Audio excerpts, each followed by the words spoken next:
Assalamualaikum warahmatullahi wabarakatuh. Saya Mbak Sri Fadila dari kelas C6 Manajemen dengan nomor pokok mahasiswa 101201880. Video kali ini dibuat untuk menyelesaikan tugas evaluasi tengah semester dari mata kuliah Pendidikan Agama Islam. Materi yang akan dibahas yaitu mengenai Ma'rifatul Quran. Apa itu kalamullah? Kalam dalam istilah ilmu nahwu adalah sesuatu yang di dalamnya berkumpul 4 perkara, yaitu lafaz atau ucapan, murakkab tersusun, mufid faidah, bilwadli dengan sebuah tujuan. Dalam kitab Jurumiyah, lafaz yang tersusun yang memberi faidah dengan menggunakan bahasa Arab. Sejarah turunnya Al-Quran. Turunnya Al-Quran lebih sering digunakan istilah nuzulul Quran. Bahkan terdapat peringatan nuzulul Quran sebagai penghormatan dan pengagungan terhadap Al-Quran. Adapun 3 tahapan atau proses turunnya Al-Quran. Yang pertama adalah Al-Quran turun secara sekaligus dari Allah ke Lauhul Mahfuz. Terdapat dalam Quran surat Al-Buruj ayat 21 dan 22. Bismillahirrahmanirrahim. Walilladzina kafaru fi takdzibun fi lauhim mahfuz, yang artinya bahkan yang didustakan ialah Al-Quran yang mulia yang tersimpan dalam lauhul mahfuz. Yang kedua adalah Al-Quran diturunkan dari lauhul mahfuz ke Baitul Izzah atau tempat yang berada di langit dunia. Terdapat dalam surat Al-Qadar ayat 1. Bismillahirrahmanirrahim. Inna anzalnahu fi lailatul qadar, yang artinya sesungguhnya kami telah menurunkannya Al-Quran pada malam kemuliaan. Yang ketiga itu Al-Quran diturunkan dari Bait Al-Izzah ke dalam hati Nabi dengan berangsur sesuai kebutuhan.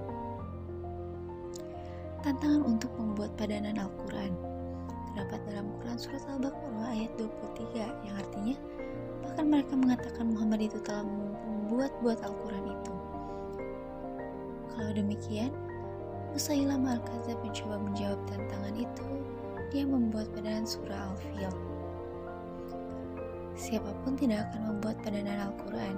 Terdapat dalam Quran surat Al-Isra ayat 88. Mengimani Al-Quran menjadi hal wajib bagi seorang muslim, yang terdapat dalam hadis riwayat At-Tabrani.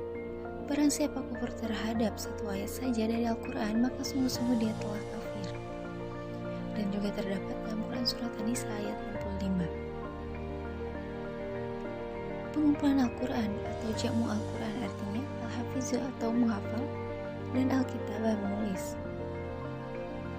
Adapun proses penulisan Al-Quran yaitu Rasmu Al-Quran terdiri dari beberapa tahapan atau masa, yang diantaranya yang pertama adalah masa Nabi Muhammad SAW yang ditempuh dengan 2 cara, yaitu Al-Jam'u fis Sudur atau Rasulullah amat menyukai wahyu.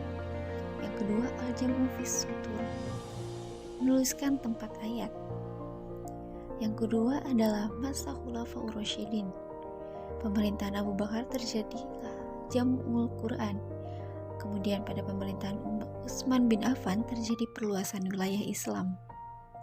Yang ketiga adalah masa setelah Khulafaur Rasyidin atau tahap penyempurnaan yang dilakukan secara bertahap oleh setiap generasi sampai abad ke-3 Hijriah.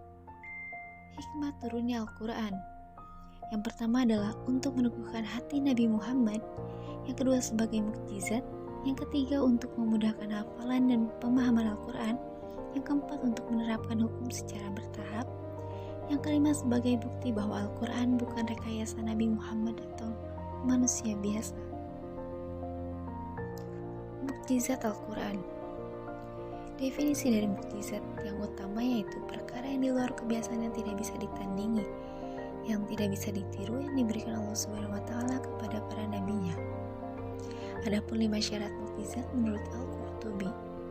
Yang pertama adalah sesuatu yang tidak bisa dilakukan selain Allah Subhanahu wa Ta'ala.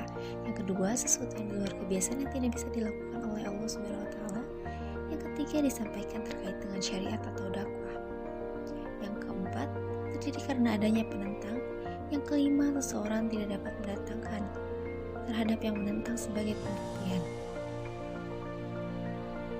Ada 4 unsur mukjizat, diantaranya hal atau peristiwa yang luar biasa. Yang kedua, terjadi atau dipaparkan oleh seseorang yang mengaku nabi. Yang ketiga, mengandung tantangan terhadap yang meragukan kenabian. Yang keempat, tantangan tersebut tidak mampu gagal dilayani. Adapun macam-macam mukjizat. Yang pertama, mukjizat hissi yang bersifat material, indrawi, dan tidak kekal. Yang kedua, mukjizat manawi yang bersifat imaterial, logis, dan hanya bisa dicapai oleh kekuatan akal dan kecerdasan pikiran. Adapun aspek-aspek mukjizat, yang pertama adalah aspek bahasa dan sastra. Tidak ada satu fakta pun seseorang yang menyaingi Al-Quran dan menirunya. Yang kedua, aspek isyarat ilmiah. Beberapa ayat memuat berita kejadian dan fakta ilmiah mendahului zamannya. Adapun proses penciptaan manusia, langit dan bumi tadinya bersatu, batas maya di antara dua lautan yang bertemu. Kemudian yang ketiga, aspek kisah-kisah purba. Sebagaimana fakta sejarah, semua cerita tersebut singkat relevan dengan kondisi zaman. Yang terakhir adalah aspek hukum. Hukum-hukum yang dimuat mengandung kemaslahatan dan keilmiahan. Hukum yang tercatat dalam Al-Quran memberikan perincian khusus dan beberapa lainnya, mujmal atau global yang diterangkan dalam sunnah. Terdapat 3 macam hukum Islam dalam Al-Quran. Menurut Ahmad Taufik dalam buku Pendidikan Agama Islam dan Budi Pekerti tahun 2019. Yang pertama adalah hukum akidah atau i'tiqadiyah yang membahas perkara keimanan dan kepercayaan dalam Islam. Yang kedua, hukum akhlak atau khuluqiyah, perkara amal perbuatan manusia. Yang ketiga, hukum syariah atau hukum syariat, mengatur perkara hubungan dengan Allah, hablum minallah, aturan dengan sesama manusia, hablum minannas. Sekian video ini saya buat. Mohon maaf apabila banyak kesalahan dan kekurangan. Wabillahi taufiq wal hidayah. Wassalamualaikum warahmatullahi wabarakatuh.